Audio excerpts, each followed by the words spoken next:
ಸಖತ್ ಖಾರ ಬಣ್ಣ ಮತ್ತು ರುಚಿ ಆಚಿ ಚಿಲ್ಲಿ ಪೌಡರ್. ಆರ್ಎಸ್ಎಸ್ ಚಟುವಟಿಕೆಗೆ ನಿರ್ಬಂಧ ಹೇರಬೇಕು ಅನ್ನೋ ವಿಚಾರಕ್ಕೆ ಸಂಬಂಧಪಟ್ಟ ಹಾಗೆ ಒಂದಷ್ಟು ಕ್ರಮಗಳನ್ನ ಸರ್ಕಾರ ತೆಗೆದುಕೊಳ್ತಾ ಇದೆ.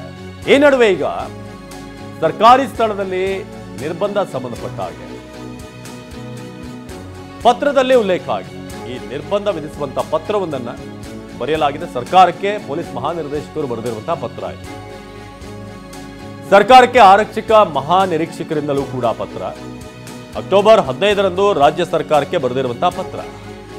ಪ್ರಸ್ತಾವನೆಗೆ ಅನುಮೋದನೆ ನೀಡಿರುವಂತಹ ರಾಜ್ಯ ಸರ್ಕಾರ ಸರ್ಕಾರಿ ಸ್ಥಳಗಳಲ್ಲಿ ಆರ್ಎಸ್ಎಸ್ ಚಟುವಟಿಕೆಗೆ ಏನೇನು ಚಟುವಟಿಕೆಗಳಿದೆ ಅದಕ್ಕೆ ನಿರ್ಬಂಧ ಹೇರಬೇಕು ಅನ್ನೋ ವಿಚಾರಕ್ಕೆ ಸಂಬಂಧಪಟ್ಟ ಹಾಗೆ ಆರ್ಎಸ್ಎಸ್ ವಿಚಾರದಲ್ಲಿ ಸರ್ಕಾರದ ಮುಂದಿನ ಪ್ಲಾನ್ ಇದು. ಆರ್ಎಸ್ಎಸ್ಗೆ ನಿರ್ಬಂಧ ವಿಧಿಸುವಂತಹ ಬಗ್ಗೆ ಪತ್ರದಲ್ಲಿ ಉಲ್ಲೇಖ. ಹಾಗಾದ್ರೆ ಸರ್ಕಾರಕ್ಕೆ ಬರೆದಿರುವಂತಹ ಪತ್ರದಲ್ಲಿ ಏನೆಲ್ಲ ಇದೆ?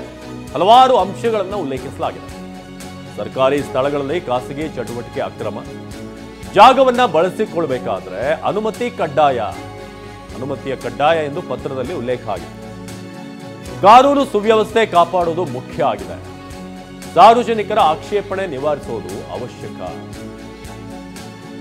ಅನುಮತಿ ಪಡೆಯದೇ ಇದ್ರೆ ಅಕ್ರಮ ಪ್ರವೇಶ ಆಗುತ್ತೆ. ಸಕ್ಷಮ ಪ್ರಾಧಿಕಾರಗಳೇನಿವೆ ಅವುಗಳಿಂದ ಪೂರ್ವಾನುಮತಿ ಕಡ್ಡಾಯ. ಸಾರ್ವಜನಿಕರಿಗೆ ಸಮಸ್ಯೆ ಆದರೆ ನಿರಾಕರಣೆ ಮಾಡಬೇಕು. ಸರ್ಕಾರಕ್ಕೆ ಬರೆದಂತಹ ಪತ್ರದಲ್ಲಿ ಹಲವು ಅಂಶಗಳನ್ನು ಉಲ್ಲೇಖ ಮಾಡಲಾಗಿದೆ.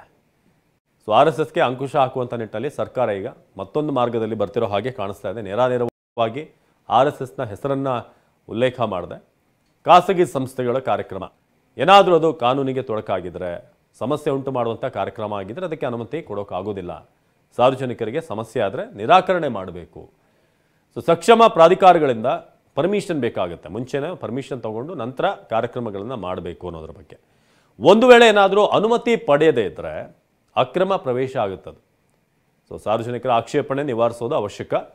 ಕಾನೂನು ಸುವ್ಯವಸ್ಥೆ ಕಾಪಾಡೋದು ಮುಖ್ಯ ಆಗಿದೆ. ಏನಾದರೂ ಕಾನೂನು ಸುವ್ಯವಸ್ಥೆಗೆ ಭಂಗ ತರುವಂಥ ಕಾರ್ಯಕ್ರಮ ಆಗಿದ್ದರೆ ಅದಕ್ಕೆ ಪರ್ಮಿಷನ್ ಕೊಡೋಕ್ಕೆ ಸಾಧ್ಯವಿಲ್ಲ ಅಂತ. ಸರ್ಕಾರಿ ಜಾಗವನ್ನು ಬಳಸ್ಕೊಳ್ಬೇಕಾದ್ರೆ ಅನುಮತಿ ಕಡ್ಡಾಯ ಅನ್ನೋದು.